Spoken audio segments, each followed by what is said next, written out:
안녕하세요. 리앤리TV 성형외과 전문의 이정 원장입니다. 혹시 거울을 보실 때마다 좀 눈이 졸려 보인다, 아니면 상대방이 너 왜 이렇게 좀 졸려 보이냐, 이런 말을 들어보신 적이 있으신가요? 오늘은 이러한 졸린 눈의 원인과 이 해결 방법에 대해서 자세히 알아보겠습니다. 이 졸려 보이는 눈은 어떤 것인가?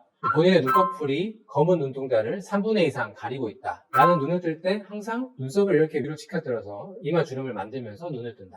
아니면 눈 뜰 때 눈 뜨는 게 좀 빠릿빠릿하게 안 되고 좀 늦게 떠지거나 오른쪽 왼쪽 떠지는 크기가 차이가 나는 분들, 피곤하지 않은데도 너 왜 이렇게 피곤해 보이냐, 눈이 졸려 보이나, 너 졸리냐, 이런 말을 자주 들으시는 분들, 아니면 정면을 바라볼 때 눈꺼풀이 가려져서 시야가 답답하고, 아니면 턱을 들어서 앞을 보시는 분들, 눈만으로 뜨려면 힘이 잘 안 생기고 눈썹도 같이 올라가고 이마에 힘을 주어야지 눈이 좀 편안하게 떠지시는 분들, 앞에 말씀드린 것들이 안검하수의 자가 진단법인데요. 일반적으로 눈이 졸려 보이는 주된 원인은 이런 안검하수 증상 때문입니다.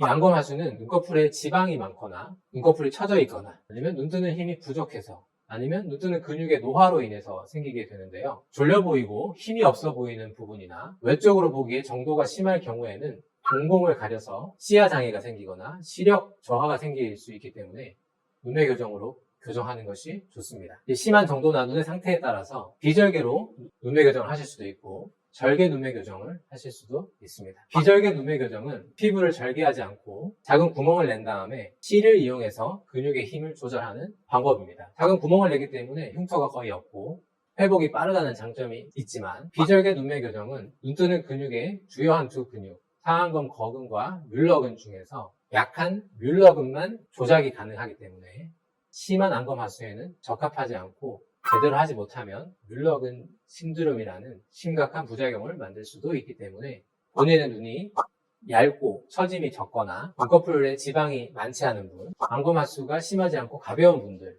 자연스러운 눈매 교정 효과를 원하시는 분들, 이런 경우에 제한적으로 선택하시는 것이 좋습니다. 반대로 절개 눈매 교정은 피부를 절개해서 속에 있는 근육이나 조직을 직접 확인하고 조절하는 방법입니다. 상안검 거근과 뮬러근을 각각 혹은 동시에 교정을 할 수도 있고, 그렇기 때문에 좀 심한 중증 안검하수에도 효과적입니다. 다만 절개를 하다 보니까 회복 기간이나 절개 자국, 흉터에 문제가 생길 수 있습니다. 그래서 안검하수가 심하시거나 눈꺼풀이 두껍고 지방이 많으신 분들, 눈꺼풀 처짐이 많으신 분들, 아니면 쌍꺼풀이 있는데도 안검하수인 분들, 쌍꺼풀을 낮춰야 되는 분들, 이런 경우에는 절개 눈매 교정을 선택하시는 것이 좋겠습니다. 이 눈매 교정은 안검하수 증상 때문에 권해드리는 수술인데요. 이 병원에서 상담을 오시는 분들 중에서는 이 눈매 교정 말고 쌍꺼풀만 원하시는 분들도 흔히 있습니다. 근데 본인이 진짜 안검하수가 있는데 쌍꺼풀 수술만 하신다, 그러면 효과가 좀 떨어지고요. 실제로 안검하수는 없는데 눈꺼풀 처짐이나 지방에 의해서 나타나는 가정 안검하수를 가지고 계시다면 눈매 교정 없이 쌍꺼풀 수술만으로도 아주 효과적으로 개선할 수 있습니다. 지금 보여드릴 케이스는 눈꺼풀이 처지고 지방이 좀 많아서 시야를 가리기 때문에 좀 졸려 보이는 눈, 안검하수처럼 보이는 분이셨는데, 실제로 눈 뜨는 근육을 제가 체크해 본 결과 눈 뜨는 힘은 충분히 좋으셨습니다. 그렇기 때문에 자연스러운 쌍꺼풀로 처진 부분을 교정해주고 지방을 좀 제거해서 지방의 부담을 줄여드렸더니 또렷하게 눈 떠뜨시고 자연스러운 쌍꺼풀이 눈매 교정 없이도 결과가 나왔던 그런 케이스가 되겠습니다. 하지만 이와 반대로 쌍꺼풀이 없었을 때는 전혀 졸려 보이지 않다고 생각하시는 분들도 많습니다. 그래서 본인이 안검하수라고 진단을 받으시면 깜짝 놀라시는 분들도 있는데요. 이런 분들은 자신이 안검하수 없다고 확신하지는 마시고 전문의의 정확한 진단을 받아보시기 바랍니다.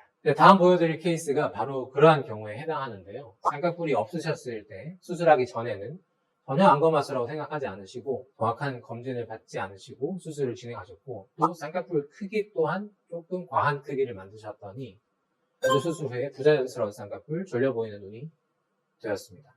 그래서 이런 분들은 눈매 교정과 쌍꺼풀 크기 조정을 통해서 충분히 교정이 된 그런 케이스가 되겠습니다.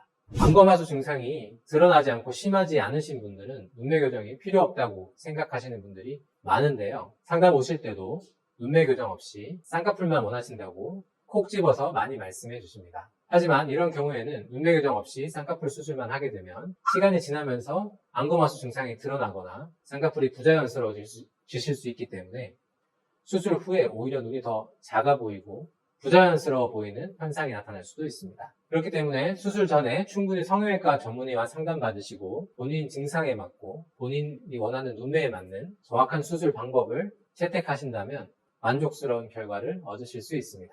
그럼 다음 영상에서 뵙겠습니다. 시청해주셔서 감사합니다.